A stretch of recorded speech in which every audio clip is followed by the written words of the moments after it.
രക്തത്തെ കുരിശ്. വാതില് തുറക്ക്. വാതില് തുറക്ക്. വാ. അല്ല, ഈ സ്ഥലം എങ്ങനെ കണ്ടുപിടിച്ചേ? ആവശ്യം എൻ്റെ ആയി പോയില്ലേ? നീ അങ്ങനെ ഒരു പണി തന്നിട്ടാണല്ലോ പോയത്. അത് പിന്നെ എന്റെ സിറ്റുവേഷൻ. എന്ത് സിറ്റുവേഷൻ? അത് എന്റെ മുമ്പിൽ പറതിട്ട് അടക്കേണ്ടതാ ഇപ്പൊ എന്റെ സിറ്റുവേഷൻ. ദേഹത്ത് പാട് വീഴാത്ത ഒരു സ്ഥലം പോലും ബാക്കിയില്ല. അതായിരുന്നോ? എന്താ? ട്രീസയോടുള്ള ഇഷ്ടം കൊണ്ടല്ലേ? കേട്ടിട്ടില്ലേ, ലവ് ബൈറ്റ്സ്? നിന്റെ ഒരു ലവ് ബൈറ്റ്സ്. അത് എന്റെ സംശയരോഗത്തെ പറ്റി നിനക്ക് അറിയാവുന്നതല്ലേ? അതിനിടയ്ക്ക് എന്റെ അരഞ്ഞാണാണെങ്കിൽ കാണുന്നുമില്ല. അറിയാനും കാണുന്നില്ലേ? അതവിടെ പോയി. എനിക്കറിയില്ല, ഞാൻ ഇന്നാ ശ്രദ്ധിച്ചേ. തോമസ് അറിയുന്നതിന് മുന്നേ എനിക്ക് അതേപോലെ ഒരെണ്ണം വാങ്ങിയിടണം. അതിന് നീ എന്നൊന്ന് സഹായിക്കണം. ഞാൻ എങ്ങനെ സഹായിക്കാനാ? എന്റെ അടുത്ത് അവിടുന്ന് ഇത്രയും പൈസ. ഞാൻ നിന്നോട് ഇപ്പൊ പൈസ ചോദിച്ചോ? നീ അന്ന് കുറച്ച് ഫോട്ടോസ് എടുത്തിരുന്നില്ലേ? അത് നീ മെയിൽ അയക്കാൻ പറഞ്ഞിട്ട് അയച്ചില്ലല്ലോ. നീ ആ ഫോട്ടോസ് ഒന്ന് അയക്കേ. അതിലെ ഡിസൈൻ നോക്കിയിട്ട് ഞാൻ അതേപോലെ ചെയ്യിച്ചോളാം. അത്രേ ഉള്ളൂ? അതെപ്പോ ചെയ്യുന്ന ചോദിച്ചാ പോരെ? എന്നാ ഒന്ന് വേഗം ചെയ്യും. ഒരു മിനിറ്റ്, ഇപ്പൊ ചെയ്തു തരാം. Attach, send, done. ശരി, എന്നാ ഞാൻ ഇറങ്ങട്ടെ. അല്ല, ഇനി എപ്പോ കാണും? അതിയാനെ മേപ്പോട്ട് വിളിക്കാൻ ഞാനൊന്ന് പ്രാർത്ഥിക്കുന്നുണ്ട്. അയാളുടെ കാറ്റ് പോയി കഴിഞ്ഞാ പിന്നെ. കാറ്റ് പോവാനോ? ഞാൻ തോമസിന്റെ പ്രൊമോഷന്റെ കാര്യം ഉദ്ദേശിച്ചത്. അങ്ങനെയാണെങ്കിൽ എന്നും ടൂറിലായിരിക്കുമല്ലോ. അല്ല, അതിനെ ഞാൻ ഉദ്ദേശിച്ചത്. എന്നാലും എനിക്ക് എന്റെ ചക്കര ഇടയ്ക്കിടയ്ക്ക് ഇങ്ങനെ കാണാൻ പറ്റുള്ളൂ. എന്നാ ഞാൻ ഇറങ്ങട്ടെ.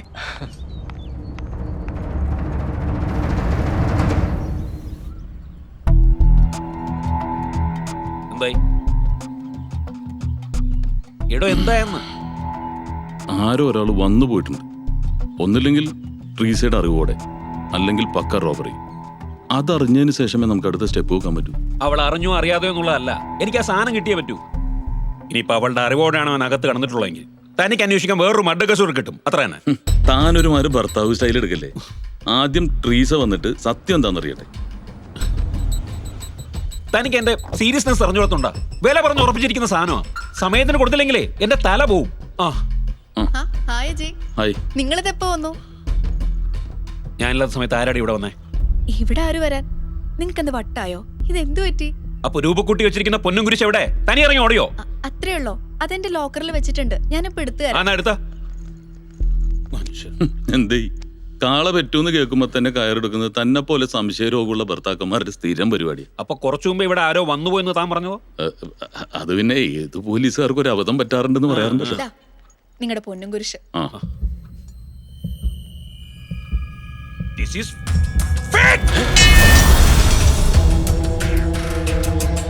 സത്യം പറയടി, ആരാടി ഇവിടെ വന്നേ?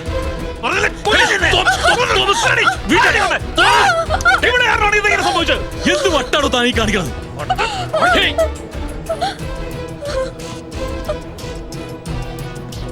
എന്താടി ഇത്? എന്താടി ഇത്? നിന്റെ അറിഞ്ഞാണോ ഇത്? ഇതെങ്ങനെ നീ മനസ്സിലായില്ലേ? ഞാൻ സംസാരിക്കാം അവളോട്.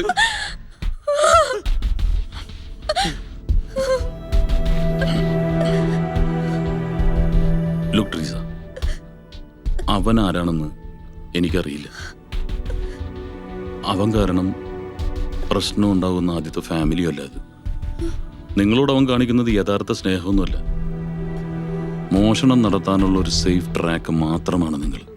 ഇനി മറ്റൊരു കുടുംബത്തിന് ഈ ഗതി വരരുത്. അതുകൊണ്ട് you must help me please.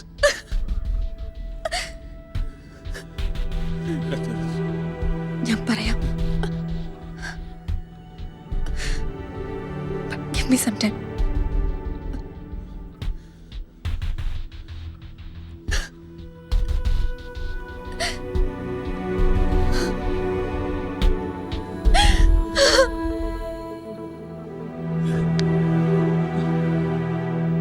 തോമസേ, നിങ്ങൾ ഈ കിടന്ന് ബഹളം വെച്ചിട്ടൊന്നും കാര്യമില്ല. നമുക്ക് വേണ്ടത് അവനെയാണ്. അവനെ കിട്ടിക്കഴിഞ്ഞാൽ നമുക്ക് ഇവിടെ നൈസായിട്ട് അങ്ങ് ഒഴിവാക്കാം. വല്ലവൻ്റെ കൂടെ കിടന്നവളെ നിനക്ക് വാരിയിട്ടെന്തിന്? No!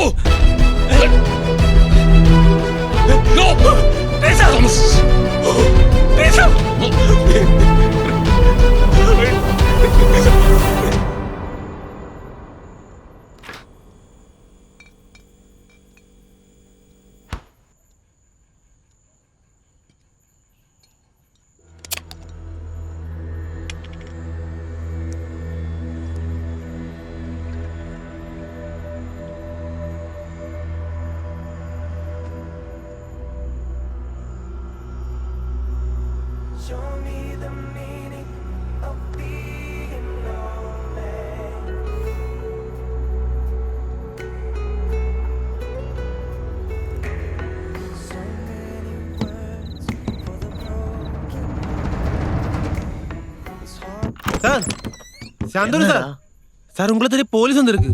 പോലീസാ? ஆ മാറ്.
ഏയ്, ഇതിനാണോ നീ എന്നെ രാത്രി വിളിച്ചു വരുത്തിയത്? സ്നേഹിക്കാൻ ആരെങ്കിലൊക്കെ ഉണ്ടാകുന്നത് ഒരു ഭാഗ്യമാണ് അല്ലേ ചന്ദ്രേട്ടാ? അക്കാര്യത്തിലേ ചെറുപ്പക്കാരനായ നിന്റെ അത്ര എക്സ്പീരിയൻസ് ഒന്നും ഈ ചന്ദ്രേട്ടനില്ല. കാശില്ലാത്തതിൻ്റെ പേരിലേ സ്നേഹിച്ച പെണ്ണ് ഇട്ടേച്ചു പോയി ഓട്ടുപുല്ല്. അതിന് ശേഷം എനിക്ക് പണത്തോട് മാത്രമാണ് സ്നേഹം. ഇനി അങ്ങോട്ടും അങ്ങനെ തന്നെ ആയിരിക്കും. എനിക്കുണ്ടായിട്ടുള്ളതൊന്നും സ്നേഹവും പ്രേമവും ഒന്നും അല്ലല്ലോ, കാമം മാത്രല്ലേ. ജീവിക്കാൻ വേണ്ടി ഞാനതിനൊരു ആയുധമാക്കിയെന്ന് മാത്രം. പക്ഷെ മടുത്തു തുടങ്ങി. ഏതെങ്കിലും ഒരു നല്ല ഡീലൊത്തുന്ന ഞാനന്ന് ഈ പരിപാടി നിർത്തും. അതിനു മുമ്പ് കുറച്ചാൾ എങ്ങോട്ടെങ്കിലും മാറി നിൽക്കണം. പോലീസ് പിന്നാലെ കൂടിയിട്ടുണ്ടോ എന്നൊരു പേടി. ഞാനും നിന്നോടത് പറയാതിരിക്കായിരുന്നു. നീ എവിടെയെങ്കിലും കുറച്ചാൾ മാറിയിരിക്കണം. വേണോ? ട്രീസ് ആത്മഹത്യ ചെയ്തു.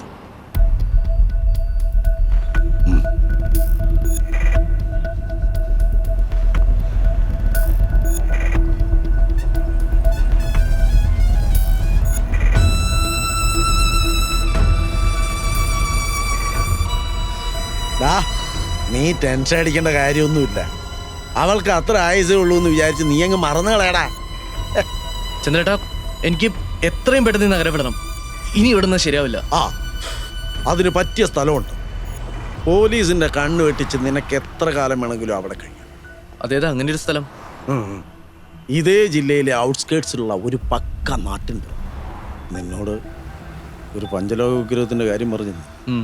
നിനക്ക് ഒന്നും ഇൻട്രസ്റ്റ് ഉണ്ടായിരുന്നില്ല. മനസ്സുകൊണ്ട് ബ്രാഹ്മണനാണ്, ദൈവത്തെ തൊട്ട് കളിച്ചാ ശരിയാവില്ല എന്നൊക്കെ പറഞ്ഞോണ്ടാ ഞാൻ നിന്നെ നിർബന്ധിക്കാൻ. ഇനിയിപ്പോൾ അതൊന്നും നോക്കിയിട്ട് കാര്യമില്ല. നിങ്ങൾ ഡീറ്റെയിൽസ് പറ. നീ ഒന്ന് ഓഫീസിൽ വന്നപ്പോൾ ഒരാളെ കണ്ടില്ലേ? അതാണ് ഗൗതം. അയാളുടെ വീട്ടിൽ അയാൾക്കൊരു ഔട്ട് ഹൗസ് മുമ്പ് വാടകയ്ക്ക് കൊടുത്തിരുന്നു. അവിടെ ഇപ്പോൾ ആരും താമസമില്ലെന്നാണ് ഞാൻ വിളിച്ചു പറയാം. അപ്പൊ എങ്ങനെയാ? ഞാൻ വിളിച്ചു പറയട്ടെ? ധൈര്യമായിട്ട് വിളിച്ചു പറ. അയാളുടെ ഔട്ട് ഹൗസിൽ താമസിക്കാൻ ഇനി ഞാനും ഉണ്ടാവും. എന്നിട്ട് സമയം കളയാതെ ഒരു ബയറെ കണ്ടെത്ത്. ചിലപ്പോൾ നമ്മുടെ അവസാനത്തെ കളിയായിരിക്കും. The very last game. Yes.